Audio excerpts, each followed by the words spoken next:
Shalom, salam sejahtera dan salam sehat jiwa bagi para pemirsa, khususnya bagi para bakti wanita Advent se-Distrik Semarang. Terima kasih atas waktu yang telah diberikan kepada saya untuk memberikan tips kesehatan yang pada kali ini saya beri judul Wanita dan Kesehatan Mental. Nah, semua orang kita pasti ingin hidup sehat. Sebenarnya hidup sehat itu apa sih? Menurut WHO, sehat adalah kesejahteraan secara penuh, yaitu suatu keadaan yang sempurna baik secara fisik, secara mental maupun sosial. Tidak hanya terbebas dari penyakit atau keadaan lemah. Jadi ketika kita ini sedang tidak menderita suatu penyakit tertentu, namun ternyata kita ini bermusuhan dengan orang lain, lalu mental kita tidak sehat, kita tidak bisa dikatakan sehat secara utuh. Nah, kita akan fokus pada kesehatan mental. Apa sih tandanya kita ini memiliki mental yang sehat? Yang pertama, kita bisa menyadari akan kemampuan kita. Lalu yang kedua, kita bisa mengelola dan mengatasi stres yang normal. Kita dapat bekerja secara produktif dan menyenangkan. Dan yang terakhir, kita juga dapat berkontribusi dalam komunitas kita masing-masing. Ini yang menjadi ciri atau suatu tanda kita ini sehat secara mental. Jadi poin penting yang bisa saya katakan adalah kesehatan mental itu sama pentingnya dengan kesehatan fisik. Nah, banyak orang tahu itu ketika mereka merasakan suatu penyakit yang menyerang tubuh mereka. Misalnya nih, ada orang yang menderita pilek atau sakit kepala, sakit perut. Mereka akan mungkin beristirahat, mereka minum obat herbal, atau bahkan mereka akan pergi ke dokter mencari bantuan profesional ketika penyakit itu tidak kunjung sembuh. Namun hanya sedikit orang ternyata yang tahu apa yang harus mereka lakukan saat mereka itu merasakan stres, cemas, dan depresi. Banyak orang itu cenderung membiarkannya, mendiamkannya, sehingga itu menjadi sebuah racun yang sangat mengganggu di pikiran kita. Banyak orang akan menderita karena stres, cemas, dan depresi. Nah, berfokus pada stres, sebenarnya stres itu adalah sesuatu yang wajar. Namun, bila mana stres ini kita pelihara terus-menerus, itu akan merusak kesehatan mental, bahkan sangat berdampak pada kesehatan tubuh kita. Karena mental dan tubuh kita ini saling berkaitan dan saling mempengaruhi. Kita akan membahas sedikit mengenai stres yang terjadi pada tubuh kita. Nah, yang pertama, pada ingatan dan otak, stres itu bisa melemahkan ingatan kita. Pada usia tengah baya, stres juga akan membuat volume otak kita berkurang. Secara emosi, kita bisa merasa gelisah, mudah tersinggung, mudah marah, dan ini akan merusak hubungan sosial kita. Jadi, secara mental kita sakit, secara sosial kita sakit, bisa jadi secara fisik kita juga sakit. Stres yang berkelanjutan juga akan merusak gaya hidup kita. Kita menjadi susah tidur atau bahkan kelebihan tidur, kita menjadi tidak berselera makan atau selera makan yang sangat tinggi, kita menjadi hilang minat untuk melakukan hobi kita atau kegiatan kita sehari-hari. Lalu secara mental, seseorang akan mengalami gangguan kecemasan, gangguan depresi, gangguan panik, dan lain-lain. Dan ini akan membuat hidup kita semakin kacau. Bahkan kita tidak bisa menjadi berkat buat orang lain yang ada di sekitar kita. Lalu pada sistem pencernaan, stres yang akut akan memicu keluarnya asam lambung yang berlebihan dan ini akan mengganggu sistem pencernaan kita. Dan yang terakhir, pada imunitas tubuh. Kita akan mengeluarkan hormon stres atau yang biasa disebut hormon kortisol.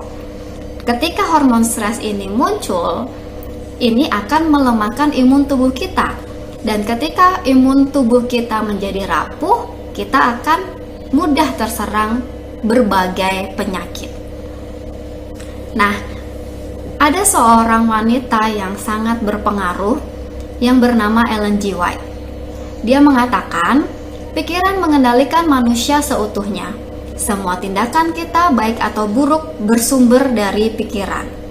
Banyak penyakit yang menyerang manusia bersumber dari pikiran dan hanya bisa diobati dengan memulihkan pikiran. Jadi intinya adalah ketika kita berpikir sesuatu, ternyata pikiran ini sangat berdampak pada seluruh aspek kehidupan kita, bahkan terhadap kesehatan kita. Juga ada beberapa penyakit yang disebabkan oleh cara berpikir kita yang salah. Oke, memang stres itu sangat dekat ya, sangat dekat dengan kehidupan kita sehari-hari. Kita tidak bisa menghindari stres, tetapi kita bisa mengatasi dan mengelolanya. Bagaimana sih supaya kita bisa mengelola stres dengan baik dan kita bisa sehat secara mental? Yang pertama yang bisa kita lakukan adalah kita menghindari stres yang tidak perlu. Nah, langkah-langkahnya supaya kita bisa menghindari stres yang tidak perlu, yang pertama adalah kita belajar untuk mengatakan tidak. Kita secara individu mengetahui kelebihan dan keterbatasan kita. Ketika kita menerima sebuah tanggung jawab yang itu di luar kemampuan kita, kita bisa mengatakan tidak kepada hal tersebut. Lalu, yang kedua, kita bisa menghindari orang-orang yang menyebabkan stres. Nah, ini gampang sekali ya, ketika kita memang stres bila ketemu dengan si A gitu, kita bisa membatasi diri untuk bertemu dengan dia. Yang ketiga, kita bisa mengendalikan lingkungan kita. Jika ada acara televisi tertentu yang membuat kita stres, kita bisa matikan, kita bisa melakukan hal-hal yang lain. Lalu kita juga bisa menghindari topik-topik pembicaraan yang membuat kita stres, dan kita juga bisa membuat prioritas hal-hal yang akan kita lakukan. Mana yang menjadi prioritas saya akan lakukan, mana yang tidak menjadi prioritas saya akan pending atau saya akan tinggalkan. Nah, itu tadi bila mana kita bisa menghindari stres-stres yang tidak perlu. Lalu bagaimana bila mana kita tidak bisa menghindari stres tersebut? Kita bisa mengubah situasi. Nah, kadang-kadang ketika kita mengubah situasi ini berkaitan dengan perubahan cara kita berkomunikasi, cara kita beraktivitas, dan cara kita memperlakukan orang lain juga. Langkah awal yang bisa kita lakukan adalah jangan memendam perasaan kita. Kita harus mengekspresikannya. Jika memang ada seseorang, teman kerja kita atau pasangan kita, itu menyakiti hati kita, menyakiti perasaan kita, kita bisa berkata sejujurnya apa yang memang kita rasakan. Nah, yang kedua, kita bisa melakukan kompromi. Jadi ketika kita meminta seseorang untuk berubah, kita juga harus mengubah sikap-sikap yang tidak mengenakan kita kepada orang tersebut. Lalu kita bisa menjadi lebih asertif, yaitu kemampuan untuk mengkomunikasikan pikiran, perasaan, dan keinginan secara jujur kepada orang lain tanpa merugikan mereka. Jadi kita harus speak up. Apa yang kita rasakan, apa yang kita inginkan, itu harus kita katakan dengan baik-baik kepada mereka supaya mereka tidak tersinggung. Dan yang terakhir, bagaimana caranya supaya kita bisa mengubah situasi? Kita harus bisa mengelola waktu kita sebaik mungkin, karena dengan mengelola waktu kita akan banyak terhindar dari stres. Nah, itu dua langkah atau dua hal yang memang bisa kita lakukan, menghindari stres atau mengubah situasi. Lalu bagaimana bila situasi itu tidak bisa kita ubah? Kita bisa beradaptasi, kita menyesuaikan diri dengan hal-hal yang menyebabkan stres. Bagaimana caranya ya? Kita harus bisa mengubah cara pandang terhadap masalah. Jadi kita mempunyai pikiran yang positif. Alih-alih ketika kita sedang menghadapi kemacetan misalnya ya, kita bukan memandang sebuah kemacetan itu menjadi sesuatu yang tidak menyenangkan, tetapi kita ubah pikiran kita menjadi, ini adalah kesempatan buat saya untuk mendengarkan musik favorit saya, untuk istirahat di mobil, dan banyak hal lain yang bisa kita pikirkan. Lalu yang kedua, kita melihat betapa pentingnya stres itu untuk kesuksesan kita dan kebahagiaan kita di masa yang akan datang. Jadi stres itu perlu supaya saya mencapai sebuah kesuksesan yang memang saya nanti-nantikan. Lalu yang ketiga, kita harus sesuaikan standar kita.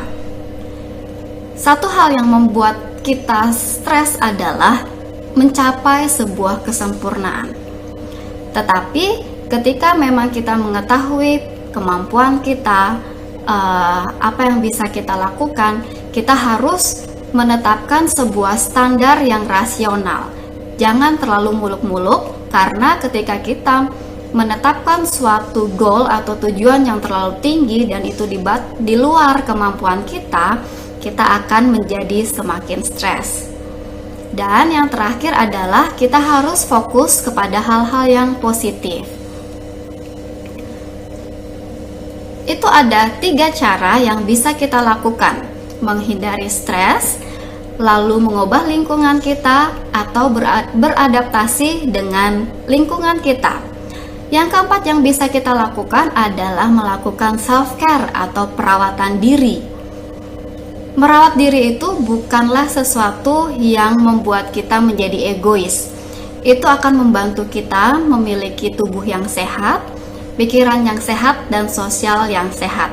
Kita harus menyediakan waktu untuk relaksasi, bergaul, bercakap-cakap dengan orang lain, melakukan sesuatu yang membuat kita menyenangkan, yang membuat kita senang, supaya itu meningkatkan imunitas kita, juga menjaga rasa humor kita. Yang kelima yang bisa kita lakukan adalah menerapkan pola hidup sehat. Kita olahraga secara teratur, makan makanan yang bergizi, air bersih yang cukup. Kita juga bisa menghindari gosip atau pikiran yang negatif dan memiliki istirahat yang cukup. Dan yang terakhir yang bisa kita lakukan adalah beribadah. Kenapa kita harus beribadah? Karena dengan beribadah kepada Tuhan, kita mendekatkan diri kepada Pencipta kita dan merasa lebih tenang karena kita ini berada di dalam lindungannya. Satu ayat yang bagus terdapat di dalam Kolose 2 ayat 7 dikatakan, bertumbuh dalam kasih Kristus yang nyata. Berarti tindakan kita sebagai wanita, apapun peran kita, entah kita sebagai ibu, sebagai anak, atau sebagai istri, kita harus optimal dan bermanfaat bagi keluarga atau orang-orang yang ada di sekitar kita. Dan di sini dikatakan bahwa there is no health without mental health.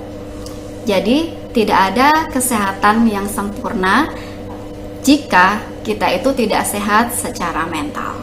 Tuhan memberkati.